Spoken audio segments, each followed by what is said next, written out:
Hey everyone, welcome back to Sama, Sisters Against Mental Abuse. I'm Misty, and today I wanted to share with you another story of how mental abuse and manipulation can quickly escalate. And by the time you realize it, it's already too late. This story does come from a foreign country, from Guyana, and so you probably won't hear much about it, if at all. In doing my research, it is still developing, but there doesn't seem to be much media coverage in Guyana either.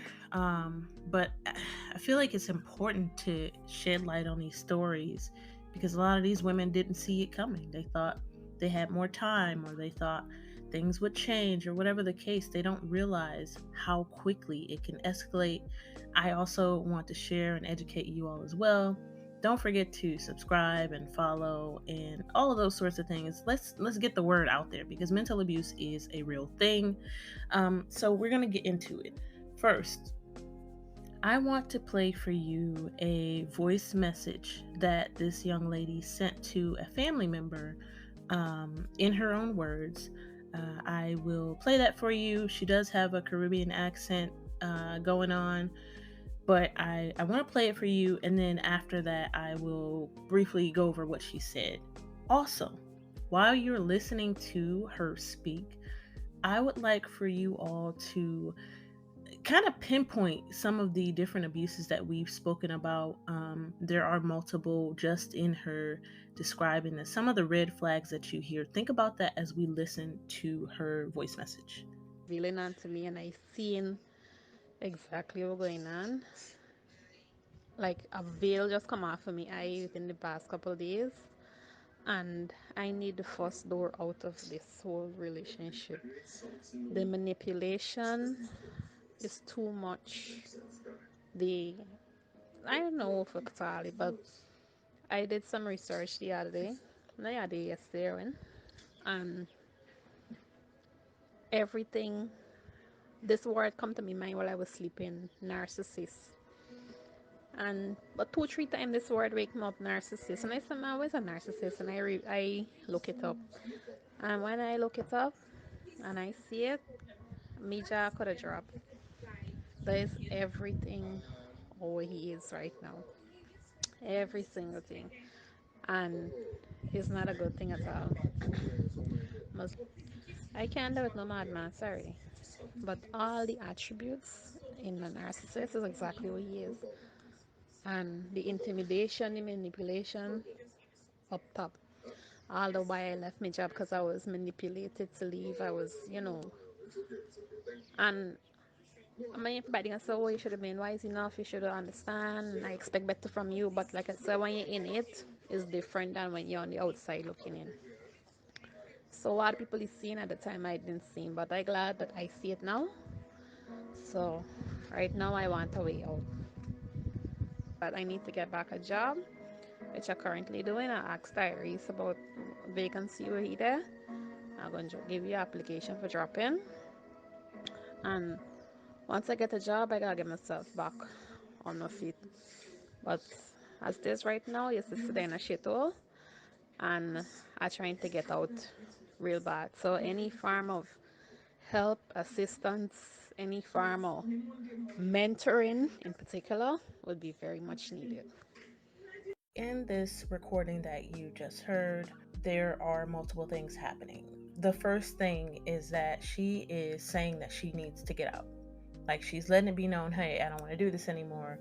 I need to get out of here. Second, she talks about how she did research on this guy. She was doing research because his behavior was weird to her. It was uncomfortable. It was scary, intimidating. She even said that his behavior was very intimidating toward her. And just know, if you are having to research your partner's behavior or your parents' behavior and it doesn't feel right, it's probably not right. By the time you're Googling this behavior and you get to the point where you're attaching terms to identify this person, is definitely not a good thing. And that's what she did. She said that he has all of the attributes of a narcissist, And typically, when we look at narcissistic behavior, it's very controlling, very manipulative, very cold, very unempathetic. And this is a real mental disorder. It is something that is diagnosed, but from her point of view, just saying that these are the behaviors that line up with how he's acting, it's scary. And it's a very real thing. However, you feel about us using the term narcissist, it helps people to identify and label what they're going through. So, her saying that he has all of the attributes of a narcissist is definitely a huge red flag, and it's very scary. Lastly, she did comment on his mental state because she just, she had said that he was a narcissist and everything lined up, and she called him a madman. And that's just more indication of his behavior being so intense, so scary, so unprovoked, and so just something that she couldn't have imagined when she married this man. And lastly, she asked for help. Almost just straightforward, hey, any assistance, anything that you can give, please help me. I want to say that she was almost begging. She was begging for assistance. She was begging for anything, even mentoring. She said, any kind of help that I can get, please give me that help. And it is mentioned that her family members saw the abuse, like they knew what was going on, but I can't figure out why they didn't offer her the proper assistance that she needed. So, toward the end there, she talks about how he manipulated her to leave her job.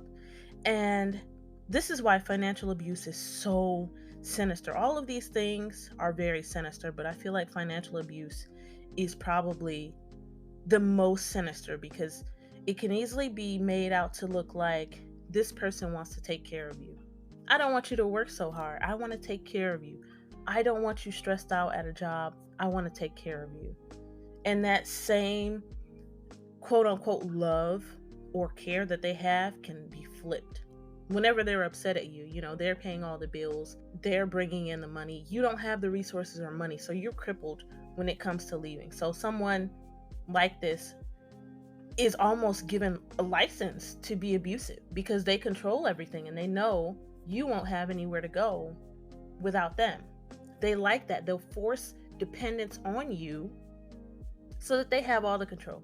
They have all the power. And look, because he manipulated her to leave her job, she wasn't even able to leave when she was ready. She wasn't able to leave. And she did talk about an application and everything, but there's no way. She didn't have the income. She didn't have the money or the resources. And it doesn't look like she had the support system that she needed either. So I want to go into what actually happened in this incident. So let me take you through one of maybe three actual articles that I found about the situation in Guyana. It says that 28-year-old Tacina Dazzle was on Friday night allegedly stabbed to death by her common law husband at their home. So a neighbor who happened to be also Tashina's cousin was woken up by these screams. And by the time the cousin ran outside to see what was going on, Tacina was running out of her yard and she fell down and laid motionless. And then the neighbor / cousin saw the husband run out of the house, get into a vehicle, and drive off. She was pronounced dead on arrival when she got to the hospital, and they are still waiting to do a post-mortem examination. Now, there are conflicting stories here. So, she had just come home this night. She just come home from a family event at church, and she hadn't even been home 15 full minutes before this happened. The family is saying that, they saw through the abuse and this man did not want her to go to this event. And so he lashed out in anger and took her life. Now, this man, he says that he found messages between Tacina and another man in her phone, and he tried to confront her and it escalated to this. The family is saying that she would have never cheated on him. And either way, sir, like, you telling this story, this is what I don't understand about abusers. You telling this story doesn't make anything better, especially when you look further into this and you find out that he did this to her in front of their 6-year-old son. There is no justification for you taking someone's life, especially not because you saw her talking to another guy in some messages. It doesn't make sense. I don't know why abusers think that people on the outside are stupid and that they can give the dumbest excuses for why they do these horrific things, but it doesn't work. It does. I'm not convinced. I'm sure you all aren't convinced. It doesn't matter. It's a control thing. Like almost all of these cases, I still haven't come across one of these cases where it's not about control. It's the ultimate control. So, this is why mental abuse is scary. This is why financial abuse in particular is so sinister, like I mentioned earlier. Because think about it, he's controlling everything. He's controlling her, he's manipulating her, he's running the house, he has all of the financial responsibility. He literally controls everything, and she makes him upset. And he's like, well, I control your life, so I'm going to take that from you. Because that's how I illustrate that I have control, taking your life, because I have control of that too. It just wasn't enough. And it's never enough for abusers. Nothing is ever enough. This happens, and between the family and this man, there's also people that are saying that he actually found her voice memos saying that she planned to leave him. Either way, it's still a disgusting situation. And this is what a lot of women don't understand. When they do things like belittle you and they make you try to work harder for, their approval, or when they do those things like, play with your emotions, or one big thing I've heard of is them getting angry over a small thing. Like they do things to check your temperature in the beginning. So little tactics to see how far they can push it. Can I make her apologize when I know that I've done something wrong? I'm looking through her phone and, I see she texting someone I don't like, and they blow up, and it'll be like the smallest thing. They're checking your temperature to see how you'll stand your ground. And that's why boundaries are so important, because you need these boundaries in place for the way that you're going to be spoken to. I've come across a lot of women where the men start belittling them early in the relationship. And what do? They try to get more approval from this man. Or they just, they take, oh, well, yeah, I am gaining weight. There's no way in the world your partner should be telling you that you're fat and disgusting, for example. And you say, well, yeah, I should. No, no, they're checking your temperature. Keep that in mind. That's why we talk about red flags and boundaries, because they do little things to let you know who they are. And they also do this to check your temperature to see what they can get away with.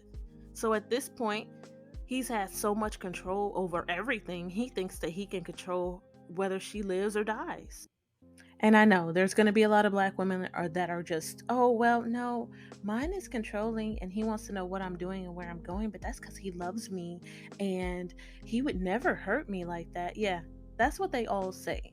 You need to start taking this seriously, because last I checked, it was less than every 5 hours that another black woman is having her life taken in America, and it keeps going down. It's happening more often, and these are situations that, to some extent, we can prevent ourselves by seeing these red flags and everything like that. Don't risk it. Don't risk it thinking that this guy loves you because he's abusive. I see stuff on Facebook all the time.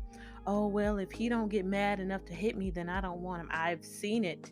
It sounds insane, but I've seen it. A lot of women in our community think like arguing and abuse and making someone angry, or someone making you angry, is love. And that's not how that works. And so I wanted to share this story, give a voice to this woman.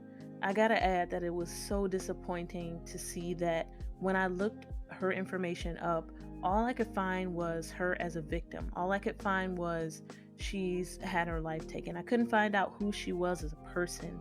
I couldn't find out what she enjoyed. It's just To a lot of people, this is just another story, but this was a woman that lived a life. She had a child. She had things that she loved and enjoyed, just like the rest of us. So I don't want us to be another statistic. I don't want to see black women being just another black woman that was cute. I don't want to see that.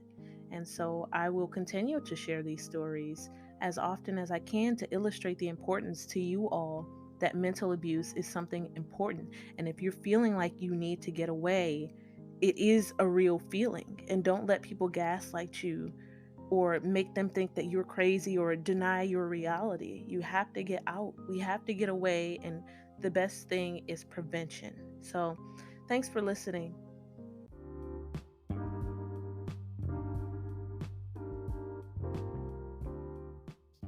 Don't forget to like, follow, and subscribe.